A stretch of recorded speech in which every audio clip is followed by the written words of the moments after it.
Este día abordaré el tema señalización celular, conocido también como bioseñalización. Mi nombre, Dr. Luis Alberto Mejía, docente del Departamento de Bioquímica.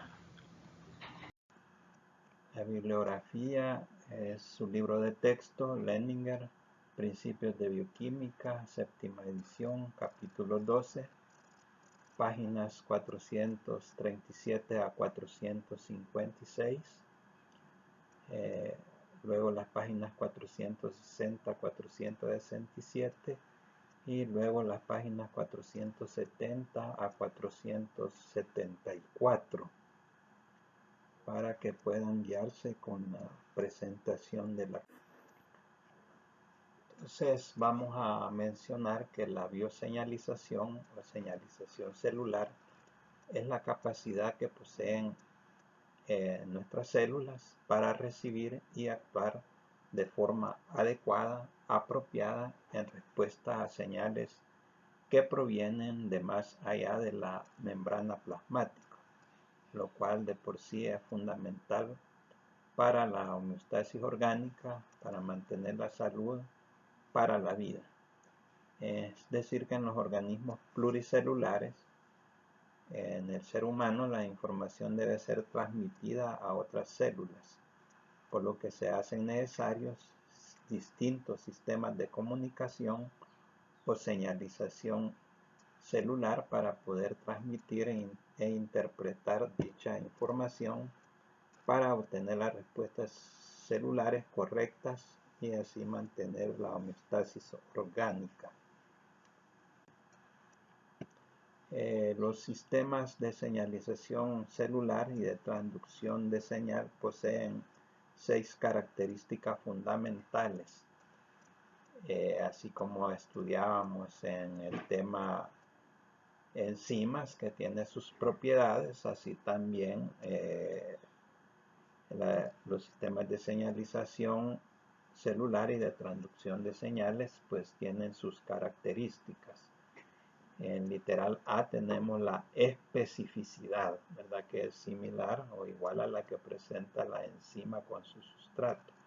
Entonces, en cuanto a especificidad, pues la molécula señal se va a acoplar al receptor en su sitio o dominio de unión complementariamente, y específico porque va a ser el único reconocido por el dominio de acoplamiento del receptor, puesto que los receptores son proteínas y tienen al menos dos dominios: un dominio de unión o acoplamiento de la molécula señal o mensajero químico o ligando, que aquí está representado con las letras S, ¿verdad? Y se va a ubicar pues en el dominio de acoplamiento del receptor para poder interpretar ese mensaje y dar la respuesta adecuada. La segunda característica en el literal B es la amplificación de la señal. Entonces, cuando una enzima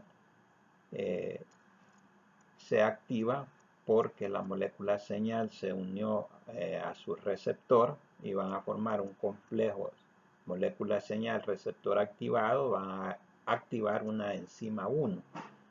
Esta enzima 1 va a activar otras 3 enzimas 2, como en este ejemplo hipotético. La enzima 2 va a activar cada una 3 enzimas 3 y así se va a ir amplificando la señal en valores de 10 elevado a la potencia, es decir, de que después de la activación de una molécula señal como unidad vamos a obtener pues valores de 10 elevado a la potencia, ¿verdad? Hasta 10.000 moléculas o muchas más dependiendo de la necesidad orgánica.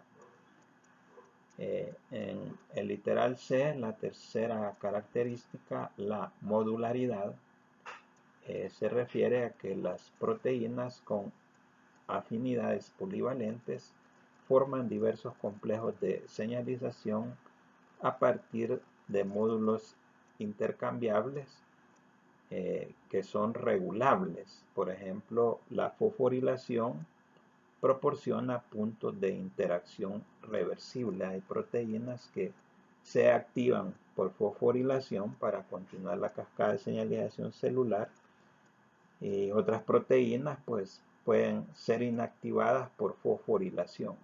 Asimismo, hay proteínas y enzimas que al desfosforilarse se activan, y otras que al desfosforilarse se inactivan, y eso lo van a ir estudiando en las diversas vías metabólicas pues del presente curso de Bioquímica 1.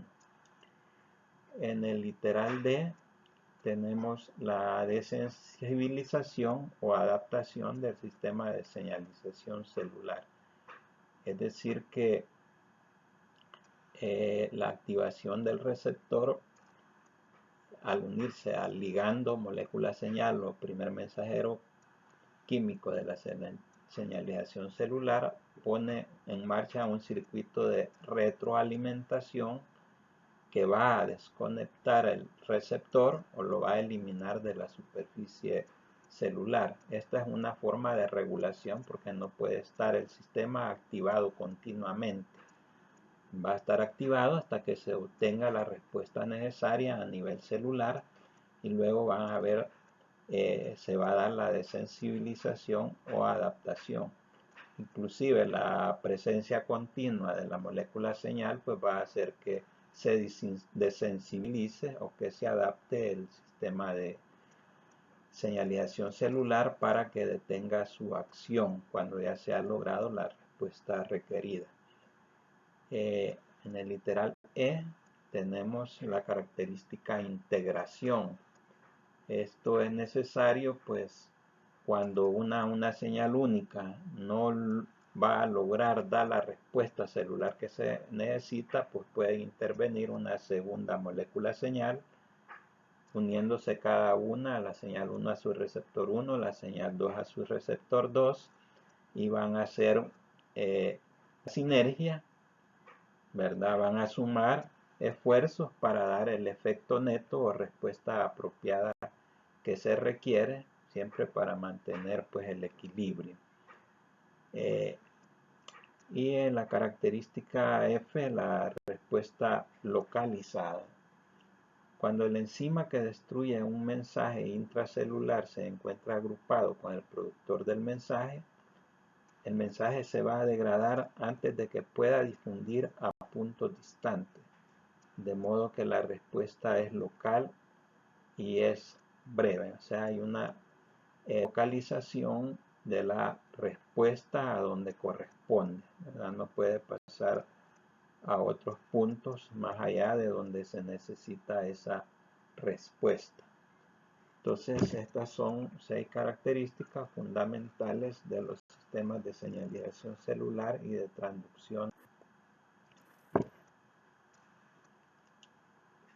Entonces, ya habíamos mencionado en cuanto a la especificidad que va a haber un acoplamiento complementario a nivel molecular entre el ligando o señal con su receptor.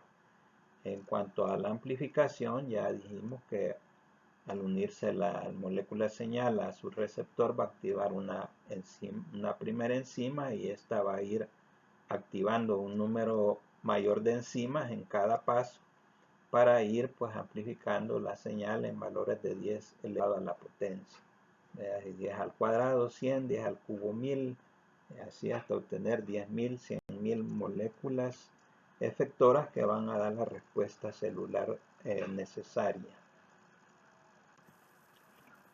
Desensibilización, adaptación, también ya mencionamos que la activación del complejo señal receptor pues va a poner en marcha la retroalimentación para desconectar el receptor o eliminarlo de la superficie celular y así detener su actividad cuando ya se ha logrado la respuesta, ¿no? Pues va a haber un bloqueo a nivel de receptor.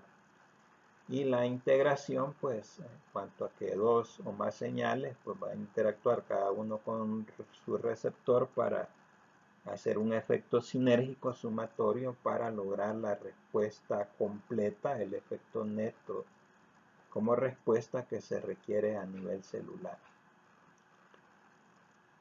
Como resumen de estas 4 características de los procesos de señalización celular.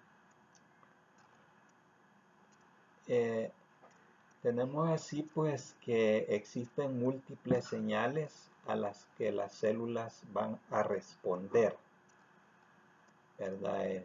Tenemos aquí en primer lugar antígenos, glucoproteínas de superficie celular que contienen oligosacáridos, señales para el desarrollo o del desarrollo, componentes de la matriz extracelular, factores de crecimiento, hormonas, hipoxia, luz, contacto mecánico, patógenos bacterianos e insectos, neurotransmisores, nutrientes, sustancias olorosas, feromonas, saborizantes. Entonces, así va a responder pues el organismo dependiendo del estímulo que llegue, ya sea desde el medio ambiente externo o del medio ambiente interno del ser humano, ¿verdad? Por ejemplo, aquí podemos hablar de sustancias olorosas, por ejemplo, que vamos a tener una reacción, una respuesta, ¿verdad? Si es un olor agradable, pues vamos a querer permanecer ahí, ¿verdad? Si es un olor todo lo contrario, putrefacto, vamos a responder pues huyendo del sitio donde está ese estímulo negativo, ¿verdad? Igualmente con la luz, pues cuando se va de un sitio iluminado a un sitio totalmente oscuro, pues hay que obtener la respuesta a nivel celular en la visión, ¿verdad? Para poder acomodarse, adaptarse, ¿verdad? Y están respondiendo nuestras células visuales, ¿verdad? Para poder hacer un proceso de adaptación, igual cuando se sale de un lugar oscuro hacia la luz, ¿verdad?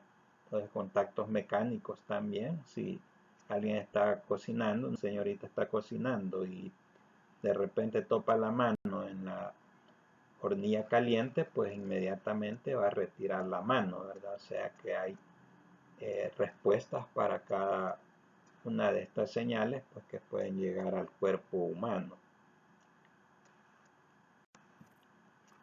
Entonces, de acuerdo a la distancia que viaje la molécula señal, ligando o mensajero químico, pues así vamos a llamar a las acciones o señales de estas ligandos, ¿verdad? Entonces, tenemos en el literal A la señal o acción endocrina.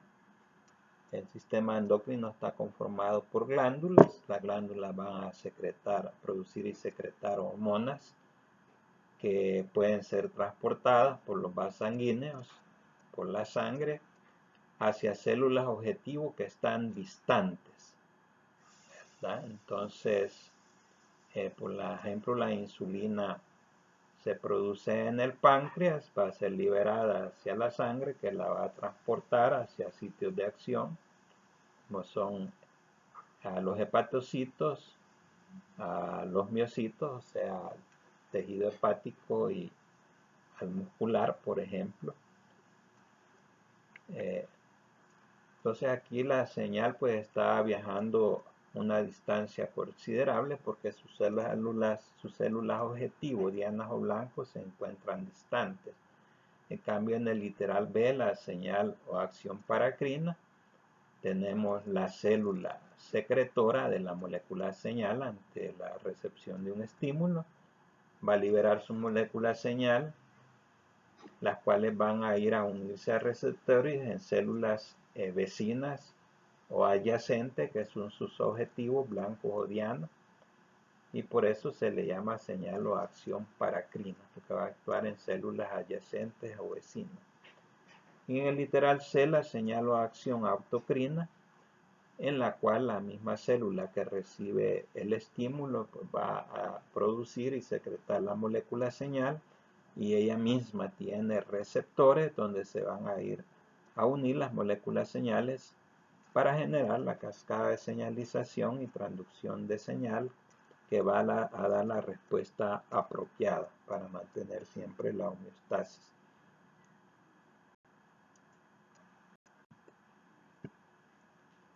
Entonces los sistemas de señalización pues están bien organizados, ¿verdad? Aquí tenemos cómo se va dando cada paso en el sistema de señalización celular, ¿verdad? A partir de un estímulo que va a recibir la célula secretora, en este caso, ¿verdad? Va a producir y liberar mensajeros químicos, ¿verdad? Que por ser los iniciales, por ser las moléculas iniciales que van a actuar en la señalización celular o bioseñalización, los vamos a conocer como primeros mensajeros de la señalización celular, ¿verdad? Como ejemplo tenemos las hormonas que ya mencionamos, ¿verdad? Que son los primeros mensajeros del sistema endocrino, los neurotransmisores, que son los primeros mensajeros del sistema nervioso, y las citocinas o citoquinas, que son proteínas que se constituyen en los primeros mensajeros del sistema inmunológico, del sistema de defensa de nuestro cuerpo. Entonces estos primeros mensajeros se van a ir a unir a receptores que se encuentran en la célula señalizadora, ¿verdad? Estos receptores pueden tener diferentes localizaciones a nivel celular, como pueden ver acá en la diapositiva. Existen receptores de membrana plasmática, hay receptores intracelulares que se dividen en receptores citosólicos, que son los que existen en menor cantidad, y también existen receptores a nivel nuclear. Entonces los tres sitios de ubicación de los receptores son la membrana plasmática, el citosol y el núcleo.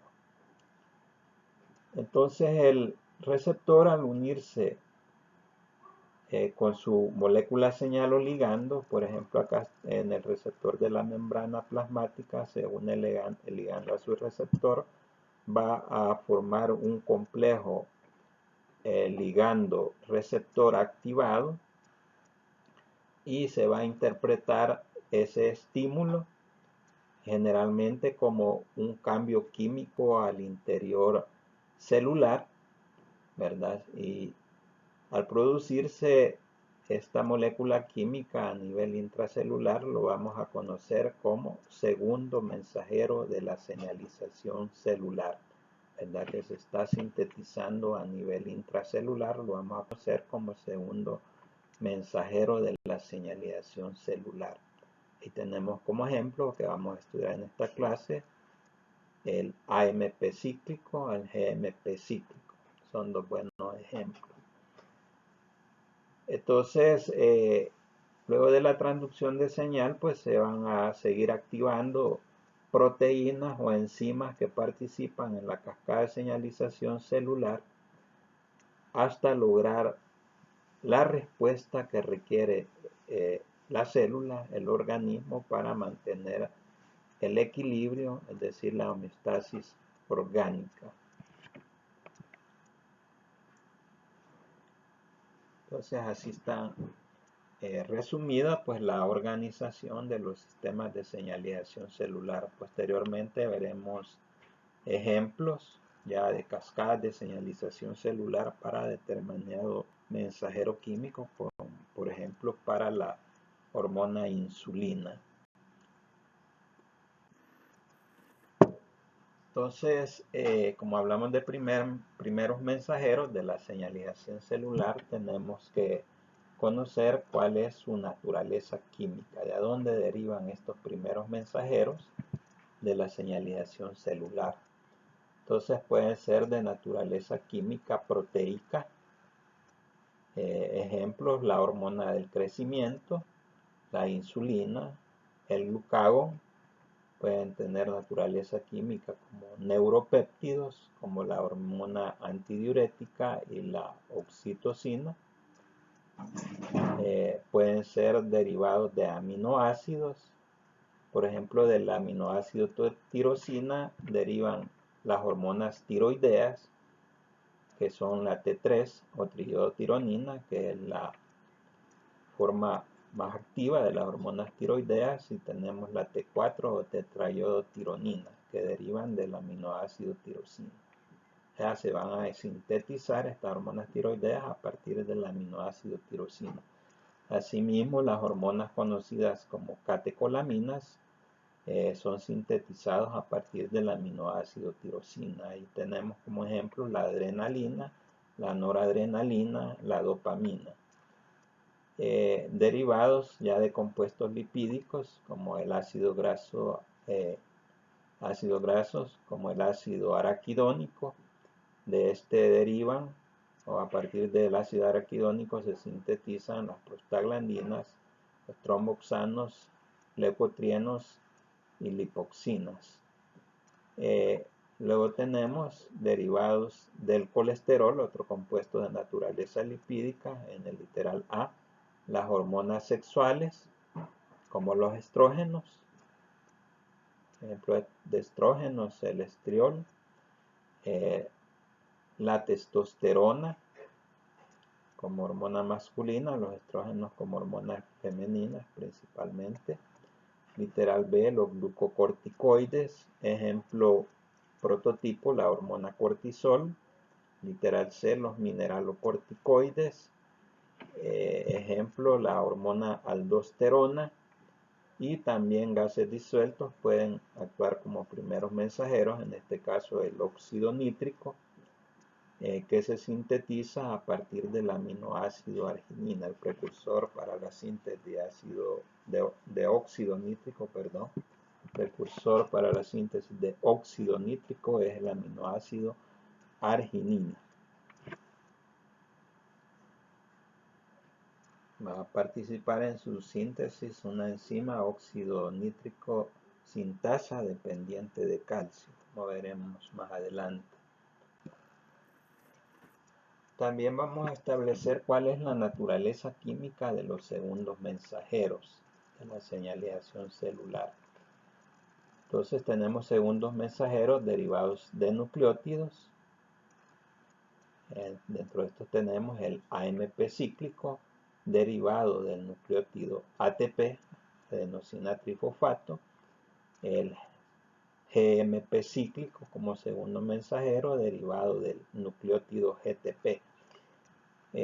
Segundos mensajeros derivados de fosfolípidos de membrana, estudiaremos el diacilglicerol y su abreviatura DAG, inositol trifosfato, IP sub 3 debe ser acá, IP sub 3, y un segundo mensajero de naturaleza iónica, elemento de la tabla periódica, que es el ion calcio, que también es como segundo mensajero de la señalización celular.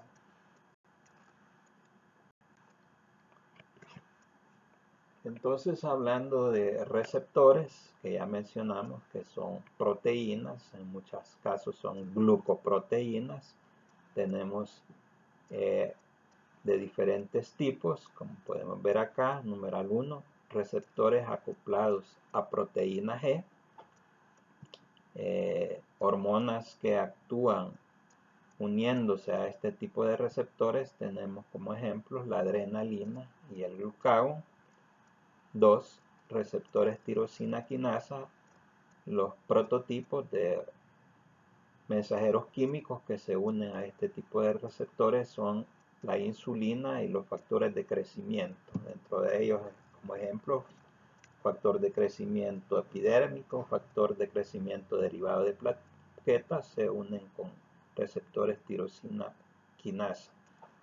3, receptores guanilil ciclasa, en los cuales se van a unir el óxido nítrico y un péptido que lo vamos a conocer como factor natriurético auricular o ANF por sus siglas procedentes del idioma inglés. Factor natriurético auricular y óxido nítrico van a actuar o se van a acoplar con receptores de tipo guanilil ciclasa.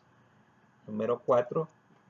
Canales iónicos de entrada o con puerta regulada o regulados por potencial de membrana, a los cuales se van a unir mensajeros químicos tales como la acetilcolina, la serotonina, el GABA, el glutamato, y 5 receptores nucleares en los cuales van a estar acoplándose hormonas esteroideas, ejemplo los estrógenos, dentro de las hormonas tiroideas, ejemplo la triiodotironina.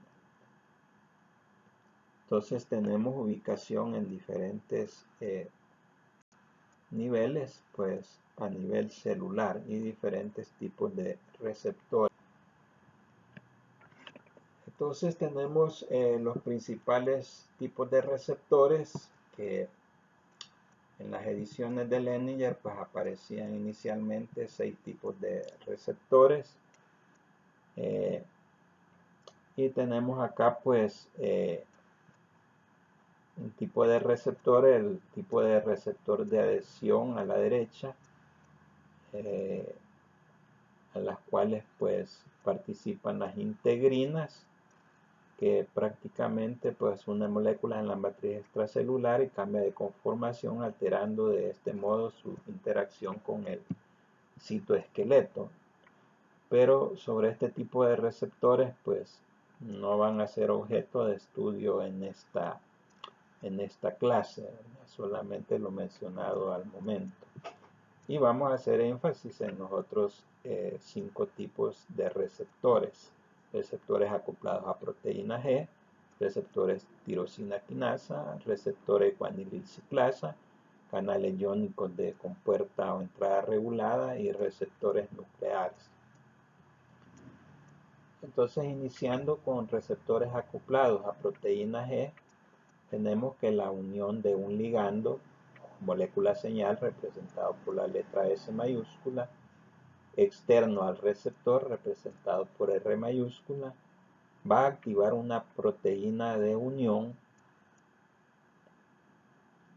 conocida como proteína G, que va a unir GTP a nivel intracelular, lo cual al activarse pues va a regular una enzima que va a generar a un segundo mensajero intracelular representado por X, ¿verdad? Tenemos a nivel de membrana plasmático estos receptores acoplados a proteínas G se encuentran en la membrana plasmática. Tenemos la molécula señal uniéndose a R, que es el receptor, activando a la proteína G a nivel intracelular. Esta al unir GTP se activa.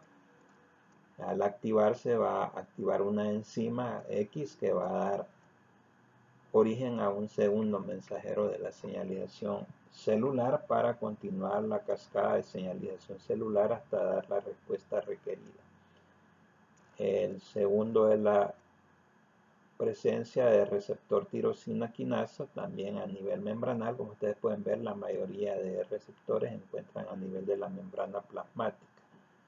Cuanto a los receptores tirosina quinasa, la unión de ligando o molécula señal activa la actividad enzimática tirosina quinasa por procesos de autofosforilación para activar una cascada de quinasas que pueden llevar su información hasta el núcleo e inducir los procesos de biosíntesis de proteínas, es decir, inducen la transcripción de genes específicos hasta llegar a la biosíntesis de proteínas, que van a ser las moléculas vectoras finales que van a dar la respuesta requerida en ese momento celular. Receptores guanilil ciclasa, similar pues la unión del ligando al dominio extracelular, que es el de acoplamiento del receptor, va a activar el complejo molécula señal receptor, y activado pues va a hidrolizar al GTP a GMP cíclico, que es un segundo mensajero de la señalización celular. Entonces, los receptores guanil ciclasa y sus ligandos van a actuar aumentando la concentración de GMP cíclico intracelular para continuar la cascada de transducción de señales. Luego tenemos los canales iónicos de entrada o con puerta regulada que se abren o cierran en respuesta a la concentración del ligando señal o al potencial de membrana. Y por último, los receptores nucleares, en las cuales pues la unión de un primer mensajero en la señalización celular, aquí está representada por esteroides, va a estimular la regulación de la expresión de genes específicos.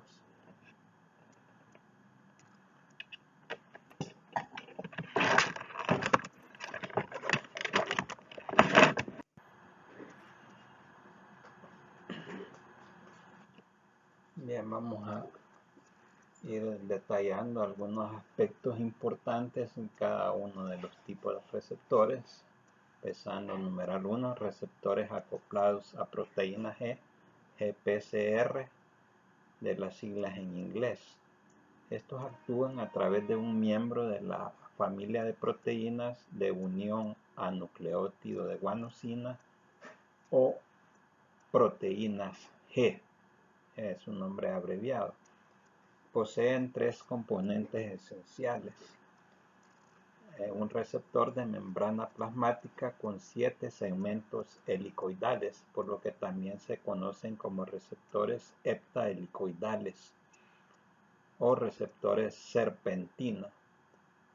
En segundo lugar, una proteína G que va a ser activa cuando esté unida a GTP.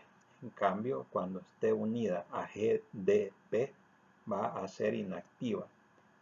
Y en tercer lugar, una enzima efectora, o puede ser un canal iónico en la membrana plasmática, regulada por la misma proteína G. Entonces, ¿cuál es la importancia de los receptores acoplados a proteína G en cuanto a las enfermedades humanas?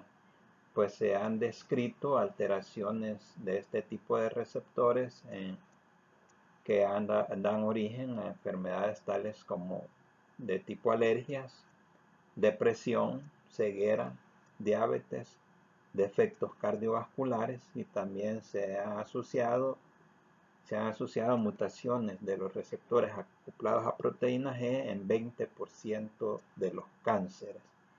Entonces, sus alteraciones, sus fallas, sus defectos, pues van a estar relacionados con enfermedades tales como ya he mencionado. También dentro de este tipo de receptores encontramos como prototipo al receptor beta adrenérgico, sobre el cual actúa el primer mensajero, la adrenalina, ¿verdad? Estos receptores beta adrenérgicos son la diana o blanco de fármacos beta bloqueadores que se prescriben para el tratamiento de diferentes enfermedades como hipertensión arterial, arritmia cardíaca, glaucoma, migraña e inclusive ansiedad. Entonces, las proteínas G pueden clasificarse según su número de subunidades. La proteína G que primordialmente vamos a estudiar asociada a los receptores acoplados a proteína G son las proteínas G heterotriméricas, llamadas hetero porque tienen 3 subunidades diferentes, como pueden ver en la figura. Tienen sus unidades alfa, beta y gamma, por eso son hetero, porque son 3 diferentes subunidades, y triméricas por lo mismo, son 3 subunidades. Se llaman proteínas G heterotriméricas. Y otras proteínas más simples o menos complejas, que son las proteínas G monoméricas, ¿verdad? Como mencionaremos más adelante, por ejemplo, la proteína RAS es un ejemplo de proteína G monomérica. Entonces habíamos mencionado también en cuanto a la regulación de las proteínas G, que cuando tienen unido GDP, como pueden ver a la izquierda, ¿verdad? GDP unido a la subunidad alfa, pues en el dímero alfa beta gamma unido también la proteína G va a estar inactiva.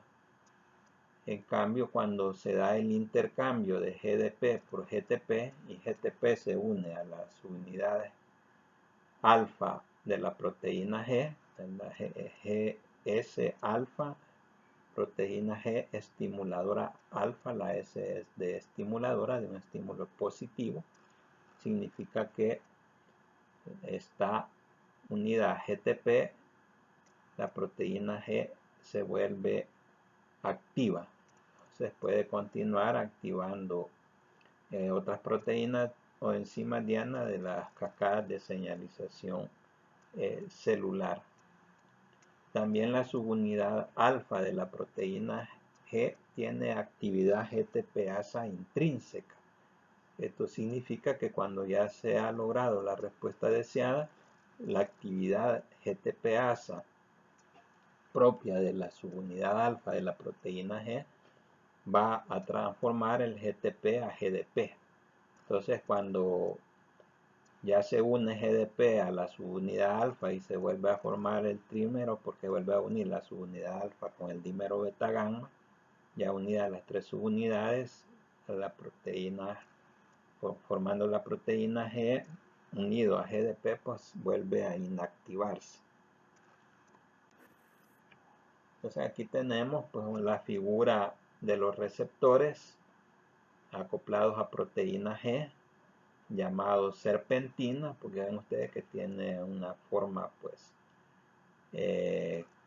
como las serpentinas que se utilizan en las fiestas, por ejemplo en agosto, todas esas tiras de papel coloreadas llamadas serpentinas, pues porque asemejan una serpiente. Por eso se llaman receptores serpentina y constan de 7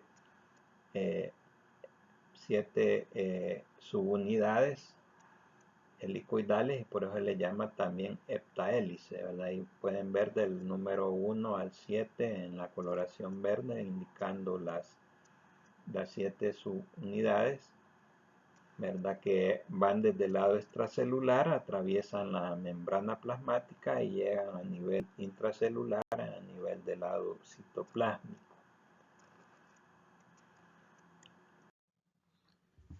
En esta diapositiva estudiaremos un ejemplo de cascada de señalización celular de un sistema acoplado a proteína G, de receptores acoplados a proteína G.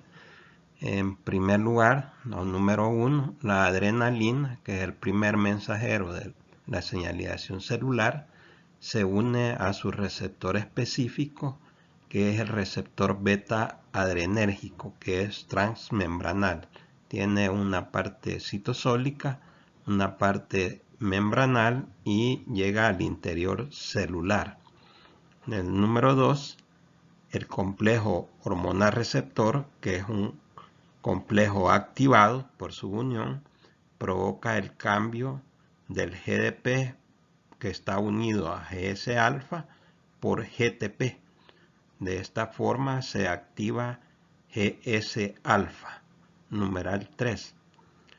GS alfa unido a GTP está activado y se va a separar de GS beta gamma. Se desplaza hacia la adenilciclasa y el complejo GTP-GS alfa activa la adenilciclasa. Muchas subunidades GS alfa pueden ser activadas por un receptor beta adrenérgico acoplado con la adrenalina. Luego en el numeral 4, la adenilciclasa va a catalizar la hidrólisis del ATP para formar AMP cíclico como segundo mensajero de la cascada de señalización celular. En el numeral 5, pues el AMP cíclico va a activar a la proteína quinasa A. ya la proteína quinasa A activada en el numeral 6 va a fosforilar proteínas celulares para provocar la respuesta celular requerida en ese momento para mantener el equilibrio o homeostasis orgánica. Entonces, media vez logrado la respuesta deseada, vamos a tener que se va a dar la desensibilización o adaptación de esta cascada de señalización celular mediante la degradación del AMP cíclico hasta 5'-AMP, que es un compuesto inactivo. Esta catálisis de AMP cíclico a 5'-AMP es catalizado por la nucleótido cíclico fosfodiesterasa. De esta manera, pues ya no va a ser posible continuar con la activación de la proteína quinasa A, y esta va a volver a su estado inactivo.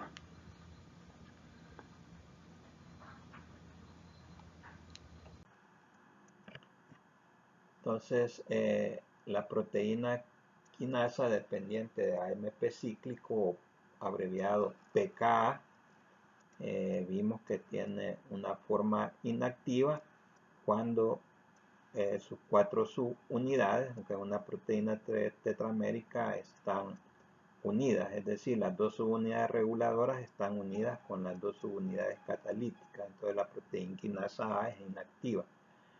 Luego el aumento de AMP cíclico pues la va a activar, porque el AMP cíclico, 2 moléculas de AMP cíclico se van a unir a cada subunidad reguladora para liberar las subunidades catalíticas, que se activan y van a poder hacer su acción para continuar la cascada de señalización celular, fosforilando proteínas diana por la actividad catalítica de las subunidades catalíticas de la proteína quinasa.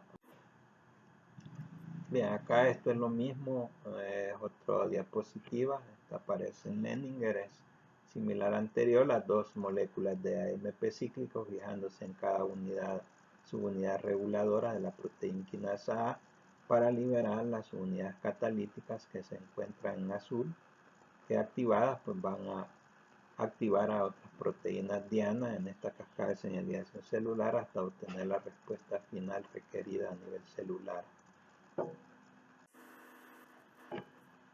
Acá tenemos ya un ejemplo más propio de una activación de cascada de señalización celular, siempre por la hormona adrenalina. Entonces esto sucede pues como estrategia metabólica en condiciones de ayuno, cuando los niveles de glucosa en sangre están bajando de su nivel normal, ¿verdad? Entonces va a ser una situación de estrés orgánico que va a estimular pues la producción y liberación de adrenalina, que se va a ir a unir a su receptor beta adrenérgico a nivel de la membrana plasmática. Ya dijimos que se va a activar la proteína G, ¿verdad? Fijando la subunidad alfa GTP, y ya activa, va a activar la adenililciclasa, que va a hidrolizar al ATP a AMP cíclico como segundo mensajero de la señalización celular, y este va a volver activa la proteína quinasa A, y la proteína quinasa activa va a activar a la fosforilasa B, la va a volver activa, y luego la fosforilasa B quinasa activa va a activar una enzima reguladora de la vía metabólica que conocemos como glucogenólisis, en la cual se va a producir la degradación del glucógeno a nivel del hepatocito, ¿verdad? Por la enzima reguladora de la vía glucogenolética, que es la glucogenofosforilasa activa, la glucogenofosforilasa alfa, que va a degradar el glucógeno hasta glucosa 1-fosfato Luego esta se va a degradar hasta glucosa y se va a liberar a la sangre para restaurar hacia la normalidad los niveles de glucosa sanguínea y evitar que el ser humano pues vaya a seguir disminuyendo sus niveles de glucosa porque puede entrar en un estado de hipoglicemia. Entonces esta glucogenólisis, esta vía metabólica, una estrategia metabólica para llevar a sus niveles normales a la glucosa sanguínea.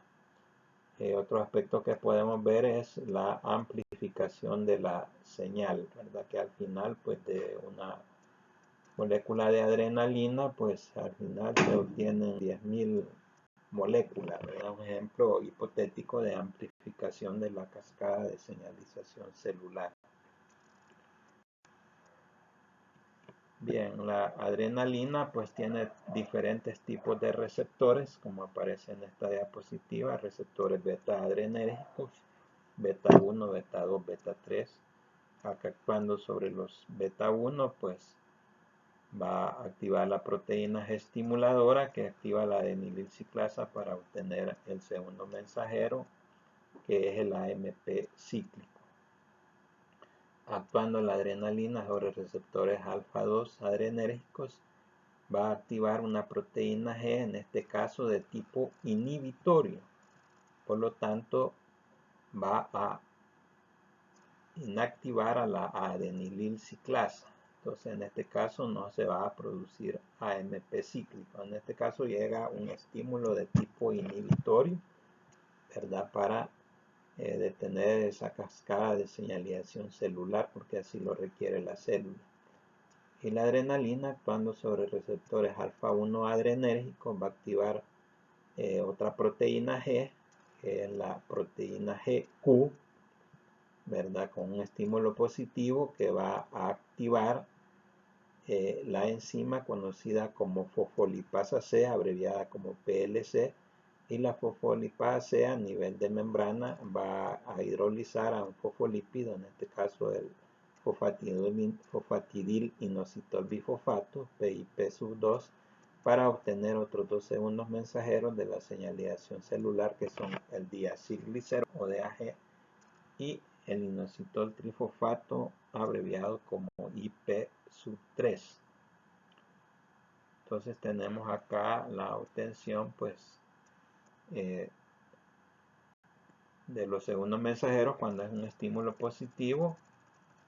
Si es un estímulo negativo para la adenilciclasa, pues no se va a producir el segundo mensajero, porque así lo requiere ese momento de la vida celular.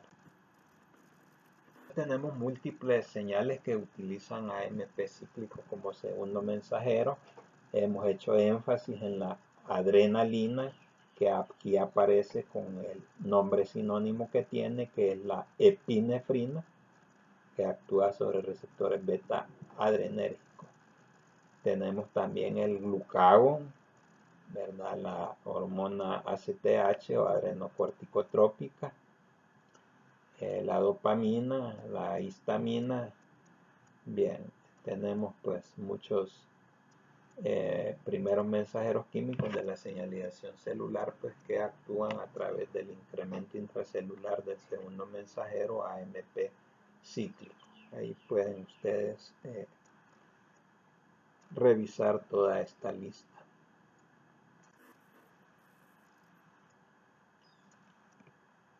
Bien, también otra forma de terminar la señal cuando ya se ha logrado la respuesta requerida es hidrolizar al segundo mensajero de la señalización celular, que en este caso es el AMP cíclico.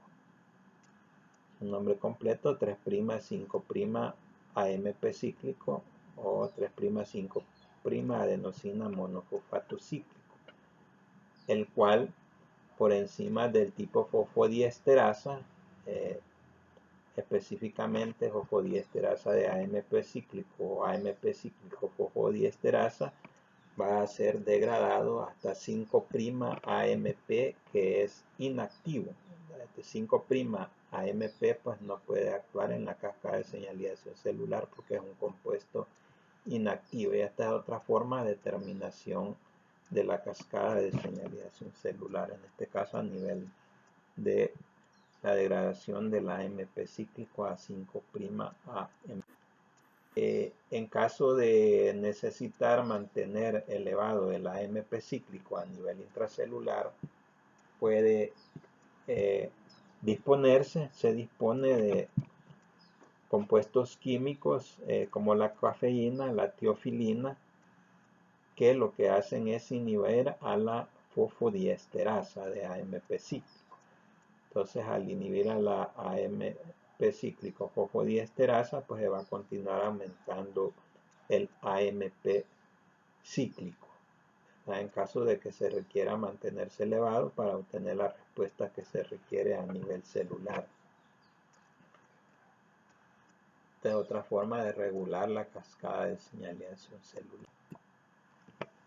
Entonces, ya habíamos mencionado algunas enfermedades asociadas a defecto en proteína G. Acá vamos a revisar pues otro par de enfermedades. En esta diapositiva tenemos la enfermedad del cólera, ¿verdad? Que cuando se disminuyen las condiciones de salubridad en los países, pues vuelven a brotar esta epidemia pues producida por la bacteria Vibrio cholerae, ¿verdad? Que afecta a la proteína G, su unidad alfa estimuladora, produciendo como mecanismo la ADP ribosilación del aminoácido arginina en la posición 201.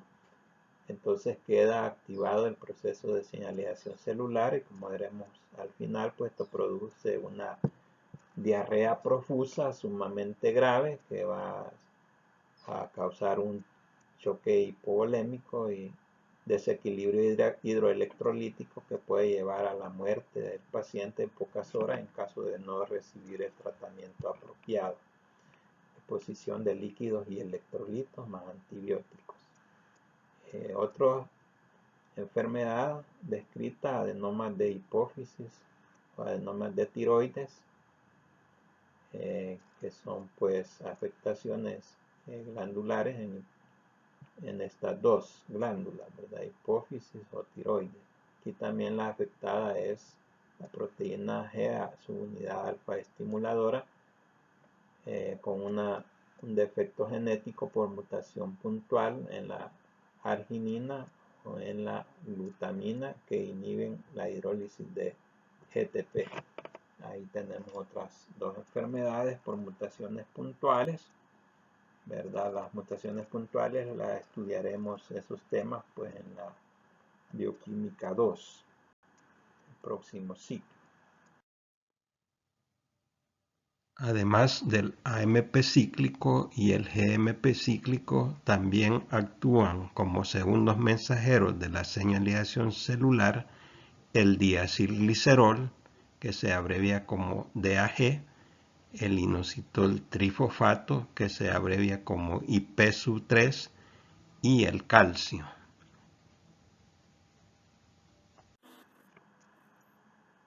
Tenemos como la fosfolipasa C va a ser activada hormonalmente, ¿verdad? O sea, la hormona es el primer mensajero de la señalización celular, uniéndose a un receptor específico a nivel de membrana plasmática en el número 1. En el 2, el receptor ocupado provoca el intercambio GDP por GTP para activar la proteína G, su unidad alfa estimuladora. Luego se va a desplazar, ya activado este complejo, hacia la fosfolipasa C para activarla. Ahí tenemos complejo G alfa S unido a GTP, estimula o activa la fosfolipasa C, y esta va a escindir el fosfatidil inositol bifosfato, PIP2, produciendo IP3, inositol trifosfato y diacilglicerol DAG. En quinto lugar, el inositol trifosfato se va a unir a un canal de calcio específico regulado por receptor, liberando el calcio hacia el citosol. Entonces, el diacilglicerol y el calcio van a unir esfuerzos integrándose para activar la proteína quinasa C en la superficie de la membrana plasmática. Y haya activada la proteína quinasa C, va a fosforilar proteínas dianas celulares para producir las respuestas que se requieren de esta hormona pues a nivel celular. Entonces en este caso la fosfolipasa C es la enzima que degrada el fosfatidilinositol bifosfato para obtener dos segundos mensajeros, el inositol trifosfato y el diacilglicerol. El inositol trifosfato va a liberar el calcio, y este al incrementarse a nivel citosólico junto con el diacilglicerol van a activar la proteína quinasa C, que va a fosforilar proteína diana para obtener la respuesta final. Entonces también tenemos moléculas señal o primeros mensajeros químicos que actúan a través de la fosfolipasa C. Tenemos la acetilcolina, en este caso uniéndose a un receptor de tipo muscarínico, es otro tipo de receptor. Angiotensina 2, glutamato, factor de crecimiento derivado de plaquetas, vasopresina, oxitocina, serotonina, son señales pues, que actúan a través de la activación de la fosfolipasa C y estos segundos mensajeros, inositol trifosfato, diacilglicerol y calcio. En el número 2 tenemos a los receptores tirosina quinasas. Tenemos una diapositiva ilustrativa que también son conocidos como enzimas receptores, ahí mismo lo dice, son receptores proteína quinasa que fosforilan residuos de tirosina de las proteínas dianas. Ejemplos prototipos, el receptor de insulina y los factores de crecimiento. Poníamos como ejemplo el factor de crecimiento epidérmico y el factor de crecimiento derivado de plaquetas. Entonces tenemos el receptor de insulina acá a la izquierda con sus dos subunidades alfa a nivel extracelular que contienen los dominios de unión o acoplamiento a la hormona insulina, y tenemos las subunidades beta que son transmembranales, van de este lado extracelular hasta atraviesan la membrana y llegan al lado intracelular, y las subunidades beta son las contienen los dominios catalíticos, tirosina quinasa. Entonces se va a producir pues autofosforilación en el aminoácido tirosina activándose, y a fosforiladas activadas van a fosforilar proteínas diana hasta obtener los efectos intracelulares que se requieren de la hormona insulina. A la derecha tenemos un receptor tirosina quinasa al cual se une el factor de crecimiento. Se encuentran como monómeros, pero cuando se une el factor de crecimiento pues se forma un dímero, en este caso homodímero, porque las dos unidades son idénticas, y va a haber una autofosforilación cruzado de las unidades para activar los dominios tirosina quinasa, y luego van a activar dominios SH2 de proteínas diana que son transductoras de la señal para continuar pues la cascada de señalización celular. Un ejemplo de cómo la insulina pues puede ejercer sus efectos, ya que la insulina es la hormona anabólica más importante de nuestro organismo, una hormona de acción anabólica principalmente, y regula tanto el metabolismo de carbohidratos, lípidos y proteínas, como estudiarán más adelante en clases posteriores, en la bioquímica 2.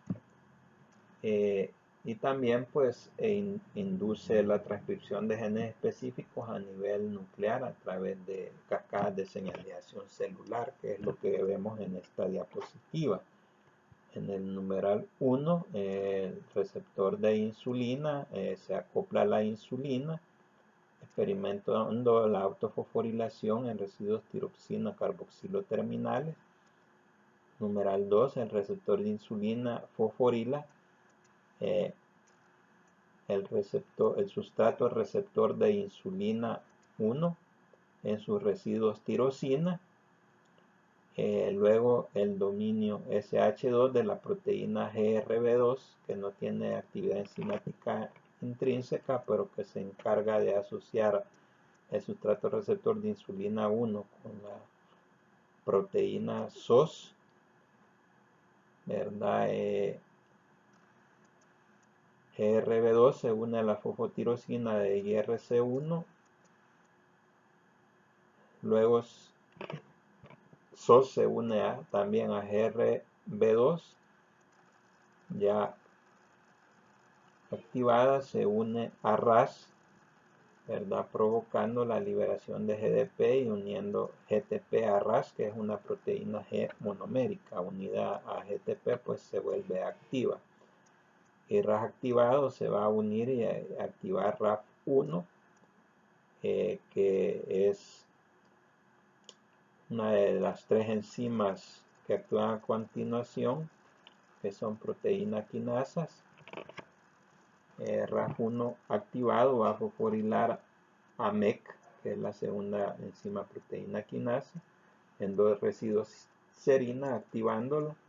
Ya MEC activado, al haber sido fosforilado, va a fosforilar a ERC activándola fosforilándola en un residuo treonina y uno de tirosina activando.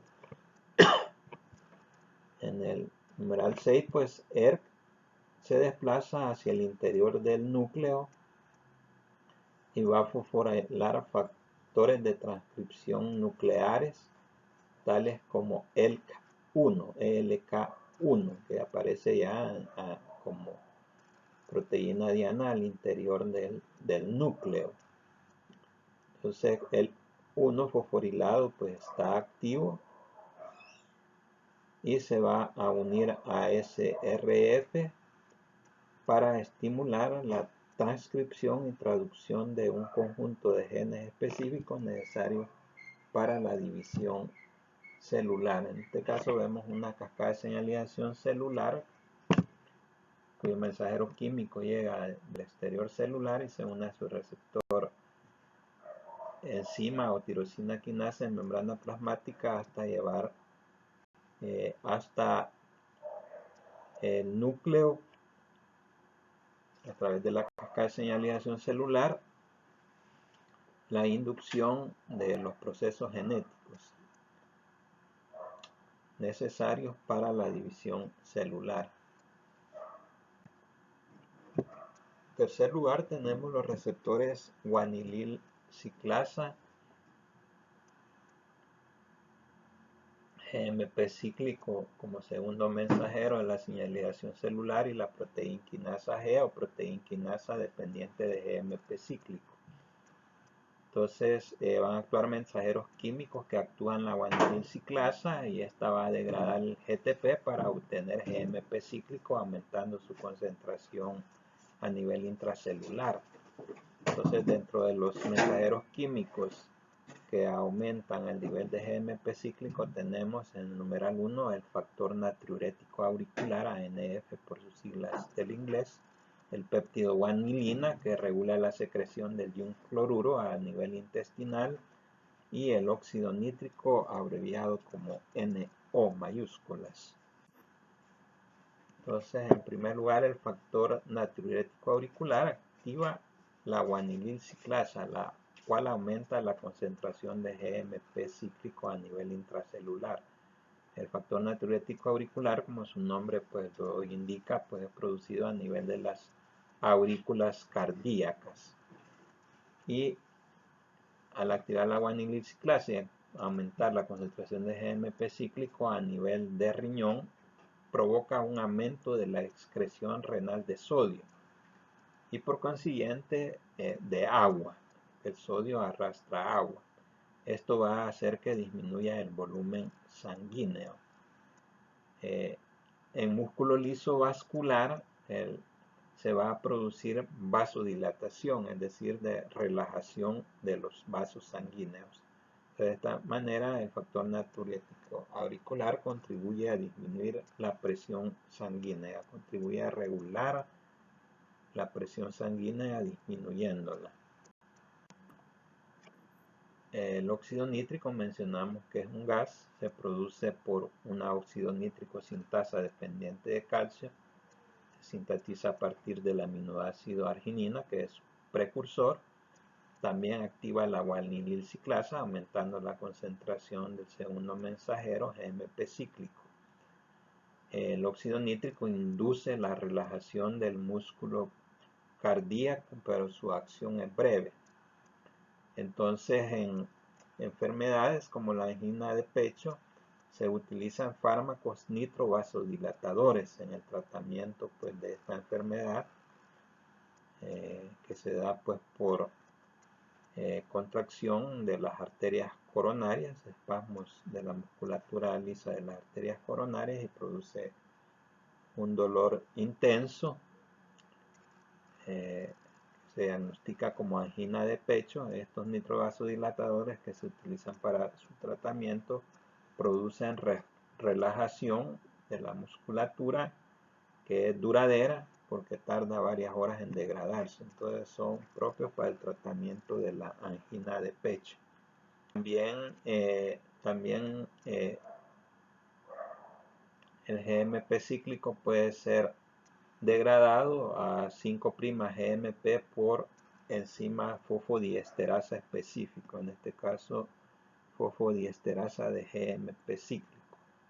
Van a transformar el GMP cíclico en 5'-GMP, que es un compuesto inactivo para terminar la señalización celular cuando ya se ha logrado la respuesta requerida. En este esquema se encuentran los primeros mensajeros de la señalización celular, que son a nivel extracelular estos ligandos, el factor natriurético auricular y la guanilina uniéndose a sus respectivos receptores, que son transmembranales y van hacia el lado interior. Y a la derecha, en la parte inferior, se tiene al óxido nítrico. Estos ligandos son moléculas señal, factor natriurético auricular, que se abrevia ANF por sus siglas en inglés. La guanilina y el óxido nítrico actúan activando a la enzima guanilil ciclasa, que cataliza la hidrólisis del GTP hasta GMP cíclico, aumentando la concentración intracelular de GMP cíclico, que es un segundo mensajero de la señalización celular. En cuarto lugar tenemos los canales iónicos de compuerta regulada o regulados por potencial de voltaje de membrana, que son el fundamento de la señalización eléctrica en células excitables, las cuales detectan una señal externa, la convierten en señal eléctrica mediante un cambio en el potencial de membrana y luego la transmiten. Entonces estas células excitables son importantes en la conducción nerviosa, es decir, en la transmisión del impulso nervioso, en la contracción muscular, en la secreción hormonal, así como en procesos sensoriales de aprendizaje y de memoria. El prototipo es el receptor nicotínico de acetilcolina, que es un canal iónico de compuerta o de entrada regulada, ¿verdad? Tenemos acá que cuando el mensajero químico, que es la acetilcolina, ACH, no se ha unido al canal iónico, pues la compuerta va a estar cerrada y no va a haber paso de iones, ¿verdad? Esta en reposo iónico, porque tiene o presenta, canal iónico presenta 3 estados, ¿verdad? Cuando está en reposo, que no se ha unido el mensajero químico, en este caso la acetilcolina, literal A de la diapositiva. Luego en el literal B, cuando se une ya la acetilcolina, representada por los círculos rojos, se une a los dominios de acoplamiento, al canal iónico, se abre la compuerta porque ya está excitado y puede haber paso de iones. Puede ser el sodio, el calcio, el potasio, el sodio, calcio pueden entrar, ¿verdad? Para, pues, dependiendo del proceso biológico, pues, activarlo. Entonces la excitación continua va del primer mensajero, de la acetilcolina, va a desensibilizar el sistema, que es una de las características, la desensibilización o adaptación, y se va a cerrar la compuerta, por lo que ya no va a haber paso, pues, de iones. Entonces este es un receptor más simple de los mensajeros químicos. Se encuentra en la membrana postsináptica de neuronas y en ciertas sinapsis en los miocitos y en las uniones neuromusculares. Entonces tenemos ejemplos de neurotransmisores, que son pequeñas moléculas y que se unen a canales iónicos. Tenemos, además de la acetilcolina, el GABA o ácido gamma-aminobutirato. Tenemos la adrenalina actuando a nivel central como neurotransmisor, la noradrenalina, la serotonina, ¿verdad? Tenemos que, por ejemplo, la serotonina y el glutamato, pues, actúan sobre canales catiónicos. En cambio, la glicina actúa en canales iónicos, donde actúa el ion cloruro. Abre canales para ion cloruro. La glicina abre canales para ion cloruro. Y en quinto lugar tenemos los receptores nucleares, en los cuales la mayor parte corresponde a factores de transcripción específicos de gen, que son proteínas que se unen al DNA en segmentos conocidos como elementos de respuesta hormonal, que se encuentran en el DNA y regulan la transcripción de genes específicos o de ciertos genes. Los mensajeros, pues, que utilizan receptores nucleares son moléculas hidrófobas y por lo tanto pueden difundir a través de la membrana plasmática hasta llegar al núcleo. Específicamente los mensajeros químicos que utilizan este tipo de receptores, los primeros mensajeros químicos son las hormonas esteroideas. Ya vimos los estrógenos, la testosterona, el cortisol, hormonas tiroideas, T3, T4, ácido retinoico o vitamina A, que tiene junto con la vitamina D o calcitriol o 1,25 de hidroxicolecalciferol, que son vitaminas que actúan como hormonas, en realidad actúan como hormonas. El ácido retinoico y la vitamina D van a unir también a receptores.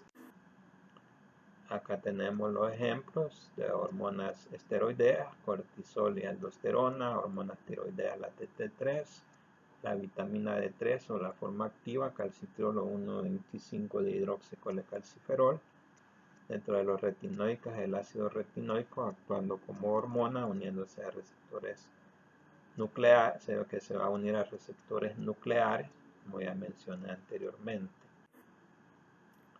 Entonces acá tenemos, pues, en primer lugar la hormona transportada al tejido diana en proteínas de unión del suero, va a difundir a través de la membrana plasmática y se va a unir o acoplar a su receptor específico a nivel nuclear, ¿verdad? Entonces en el numeral 2 tenemos la unión de la hormona con su receptor, provoca un cambio de conformación del receptor, activándolo, y se van a unir a regiones reguladoras específicas del DNA conocidos como elementos elementos de respuesta a hormonas, HRE, de las siglas en inglés, elementos de respuesta a hormonas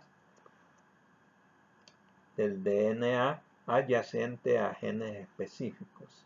3. El receptor atrae proteínas que van a actuar como coactivadoras o correpresoras, regulando mediante estas la transcripción de genes adyacentes, aumentando o disminuyendo la formación de RNA mensajero. Es decir, si es un estímulo positivo, va a aumentar la síntesis de RNA mensajero. Si es un estímulo inhibitorio, pues va a disminuir la formación de RNA mensajero.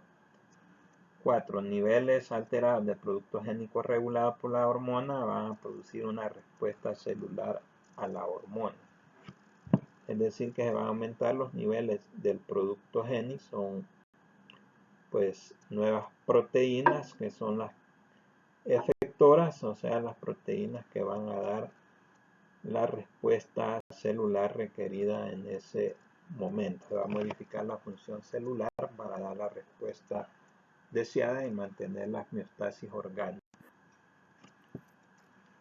Entonces mencionábamos también que la cascada de señalización celular pues debe tener un proceso de finalización, de terminación, y se puede dar en diferentes niveles, ¿verdad? En primer lugar, el estímulo pues puede ser terminado y ya no estar presente, entonces no se va a activar la cascada de señalización celular.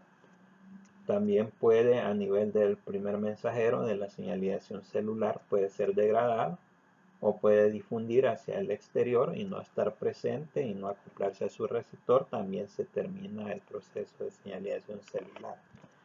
Puede haber regulación a la baja por desensibilización de los receptores, es decir, disminuyendo el número de receptores disponibles, o que estén todos los receptores pues ausentes, ¿verdad? Y no puedan acoplar al primer mensajero. Esa es una regulación a la baja por desensibilización.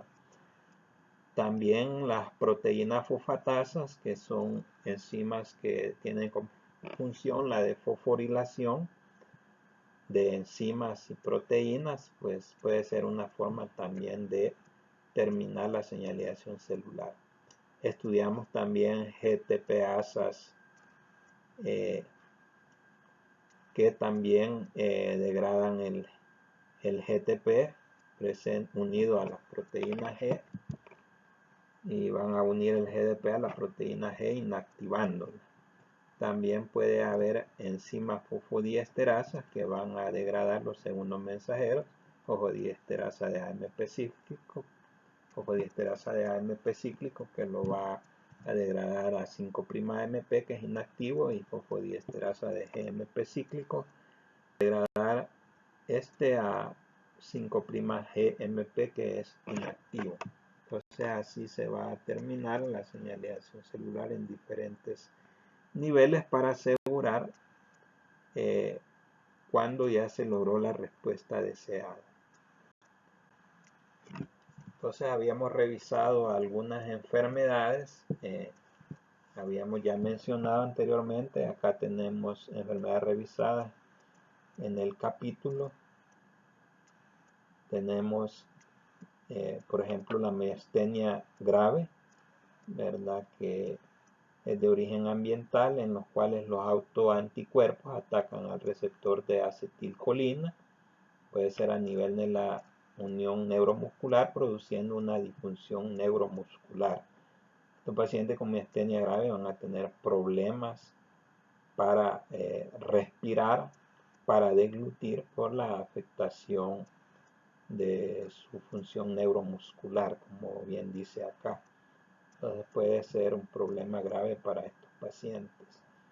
El cólera, que ya mencionamos, cuando disminuyen las condiciones medioambientales, disminuye el saneamiento ambiental, pues, y proliferan, en este caso, cepas bacterianas del vibrio cólera, pues, que va a provocar una diarrea acuosa grave, que va a producir deshidratación y desequilibrio electrolítico llevado a un choque hipovolémico electrolítico provocado por la deperribosilación en la subunidad alfa de la proteína G teratrimérica, que es activada por la toxina del cólera. Bien, y la anorexia nerviosa, que tiene origen tanto genético como ambiental, es mixta, ambas orígenes participan. Entonces, en este caso, pues hay una nutrición inadecuada en la persona. Está involucrados pues aspectos emocionales también en la persona. Y en esta enfermedad las cantidades de hormonas como el cortisol, el glucagón y la adrenalina pues se encuentran elevadas. Bien, con la revisión de estas enfermedades pues